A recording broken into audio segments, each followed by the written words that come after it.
Care amiche e amici, buon pomeriggio. Come state? Siete pronti a versare lacrime per la fine di questa lunga e molto intensa serie? Già, questo sarà l'ultimo video del viaggio di Karsa, questa catena di episodi a cui sono molto affezionato e che mi sembra di capire vi sia piaciuta parecchio. Che soddisfazione, sono stracontento! Se vi siete persi qualche puntata oppure sentite la struggente necessità di rivederle tutte, qui sopra trovate il link alla playlist completa. Per concludere in bellezza ho pensato di portarvi alcune risposte che l'autore ha fornito ai suoi fan riguardanti questo inizio denso e corposo della Casa delle Catene. Quindi quello che vi dirò oggi è farina del suo sacco. Io mi limiterò a mettere tutto insieme nel formare un discorso di ampio respiro. La seconda parte del video invece è dedicata alla complessa questione dei 7 volti nella roccia, gli dei dei Teblor. Pronti? C'è tanta carne al fuoco, apparecchiate la tavola! Si va!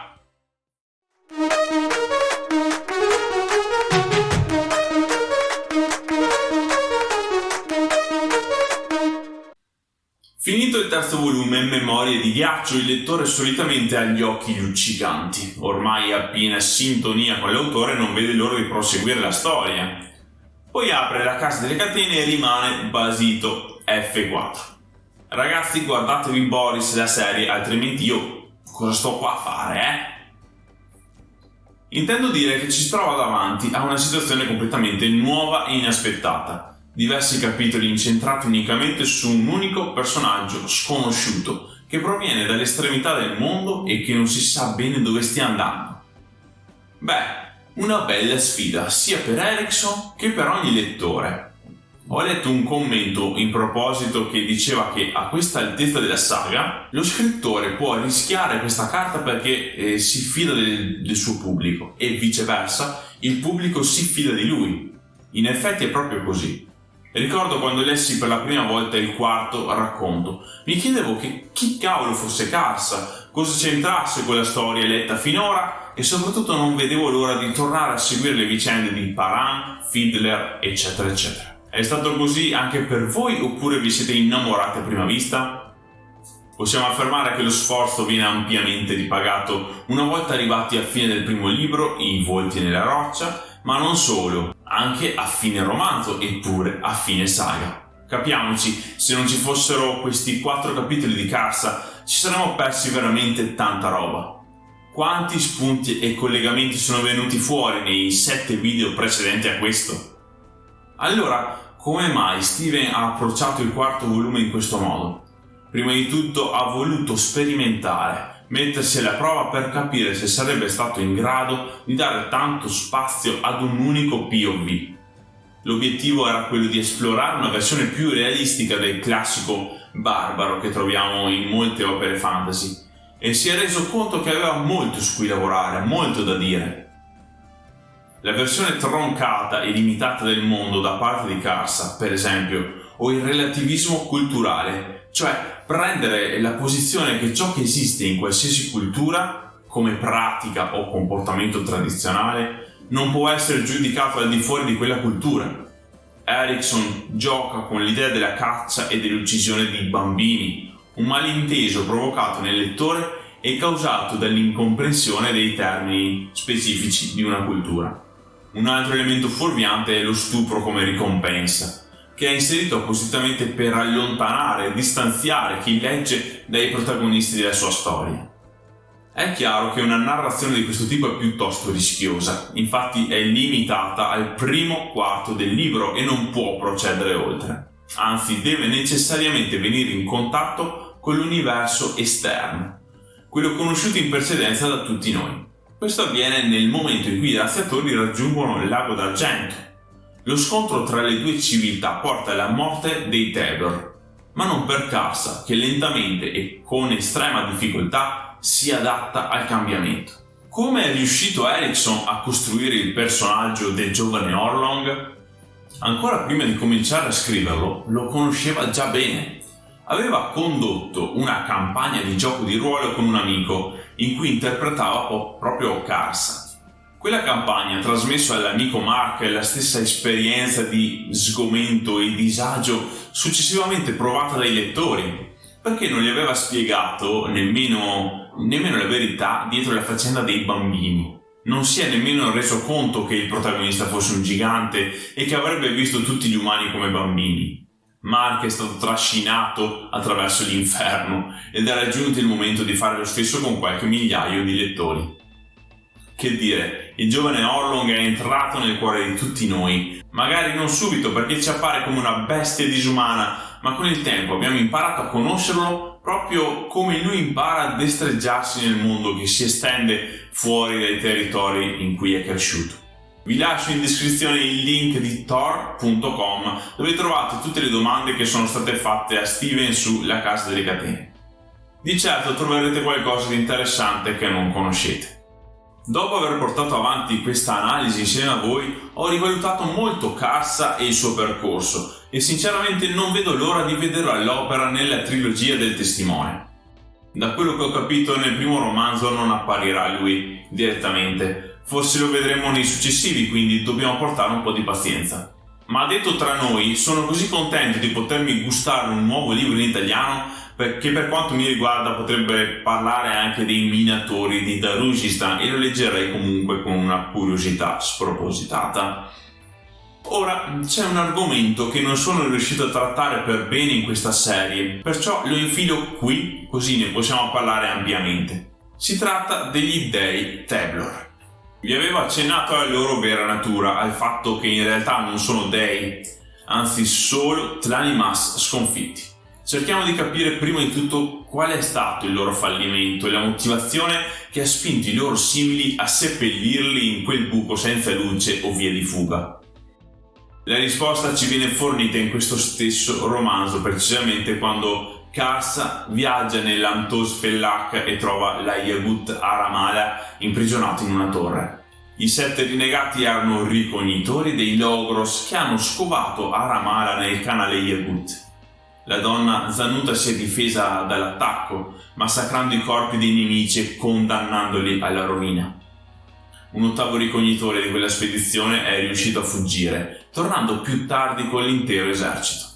A quel punto gli Imas, morendo a migliaia e non riuscendo a ucciderla, imprigionarono l'Ayagut in un incantesimo che con il passare dei millenni avrebbe portato alla morte lei e il canale stesso. Cosa che non avverrà perché gli passerà Karsa e... ma scusa, ma leggetevi il libro, ma che è? Ecco spiegato allora la sconfitta di questi 7 sfortunati. Possiamo tranquillamente affermare che la modalità in cui viene trattato chi sbaglia nella cultura Imas è misericordioso e compassionevole.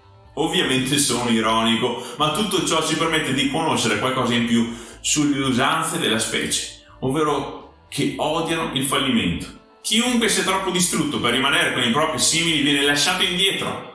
La sentenza per l'insuccesso è l'abbandono, un'immobilità eterna. Quando la disfatta è onorevole, i resti senzienti vengono posti all'esterno in modo che possano trovare pace nel guardare il cielo, il panorama e il passare delle ere. Il comportamento disonorevole è invece punito, come succede ai 7, seppellendo i corpi ancora coscienti. Le armi vengono prese e restituite al luogo di nascita. Nel loro caso specifico, l'esterno della tomba è stato decorato con le sembianze dei loro volti scolpiti nella roccia, che a me piace mostrarvi sotto forma del Monte Rushmore per il semplice fatto che mi diverte l'idea.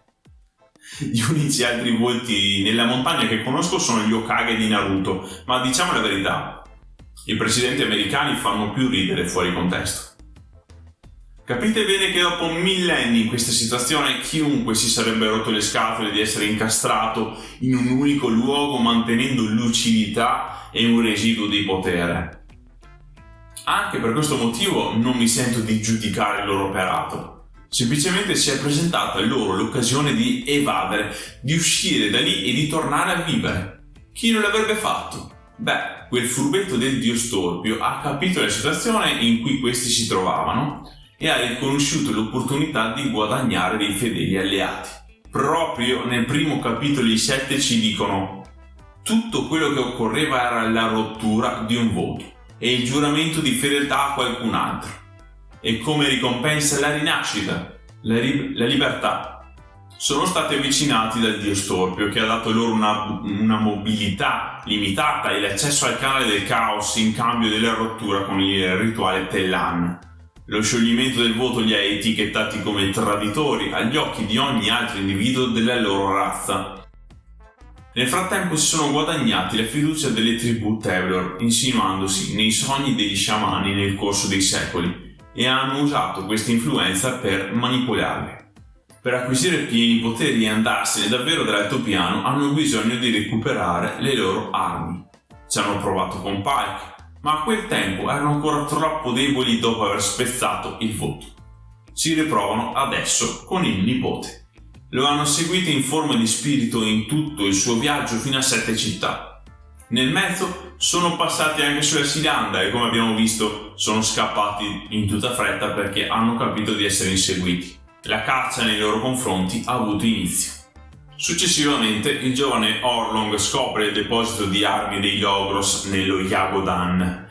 I corpi fisici dei 7 possono uscire dal loro sepolcro, finalmente liberi.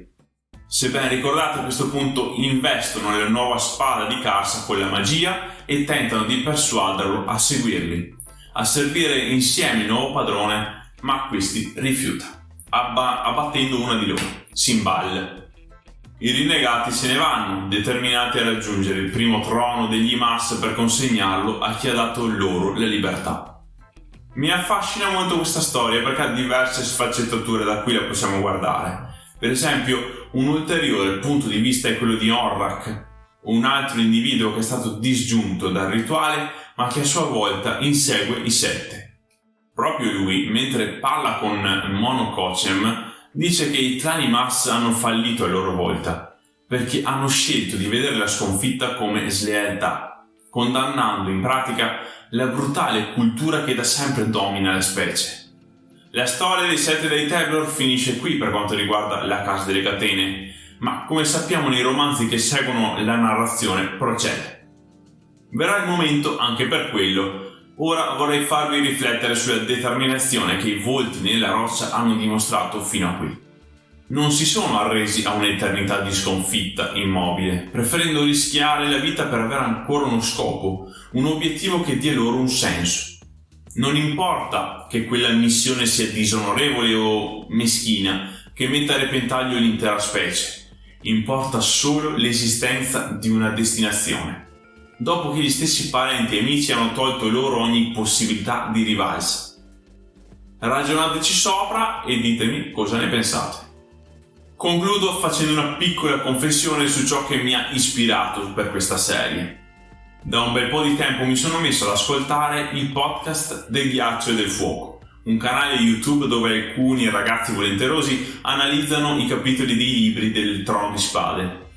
Se vi piace l'opera di Martin, vi consiglio davvero di passare dalle loro parti per scoprire tantissime cose che ancora non conoscete. Adoro il sistema in cui scavano nella trama e nei personaggi, evidenziando i punti di forza dell'autore, i cambiamenti nei personaggi e tanto altro, il tutto corredato da approfondimenti molto interessanti. Inoltre, il fatto di essere in tanti permette di avere diversi punti di vista su una stessa questione, creando una discussione che si rivela fondamentale. Non posso negare di aver preso i ragazzi del podcast come punto di riferimento, dato che trattano una saga fantasy complessa nella maniera in cui intendo farlo io. Perciò li ringrazio qui pubblicamente per il grande lavoro che portano avanti con tanta passione e costanza e auguro loro di poter continuare a lungo in questo modo. Ragazzi, andate a far visita al loro canale, ve lo lascio in descrizione. Vi piacerà talmente tanto che ascolterete solo quello per parecchio tempo. Cala il sipario su Il viaggio di Karsa, una serie di 8 episodi estremamente densa di contenuti.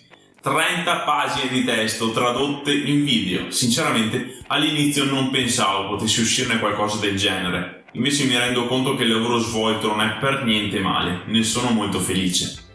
Grazie al vostro supporto e al vostro contributo. Avete reso questo percorso ancora più bello e interessante.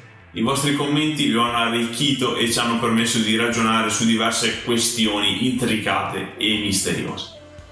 Non potevo essere più contento di così. Ora, come sapete ci sono altri orizzonti da esplorare, il podcast non si ferma. Se ancora non l'avete fatto, questo è il momento di ripagare le mie fatiche con una semplice condivisione del video e un'iscrizione al canale. Ne volete ancora di succosi contenuti multimediali? Cliccate su iscriviti, quello è il modo. È meraviglioso confrontarmi con voi e ricevere il vostro affetto. Elvis vi dà la propria benedizione dell'anno. Andate in pace. Ciao. Se il suo percorso sinceramente ma detto tra noi, sentite la struggente necessità, cazzo non so mia modo a parlare, porca puttana, l'animas sconfitto.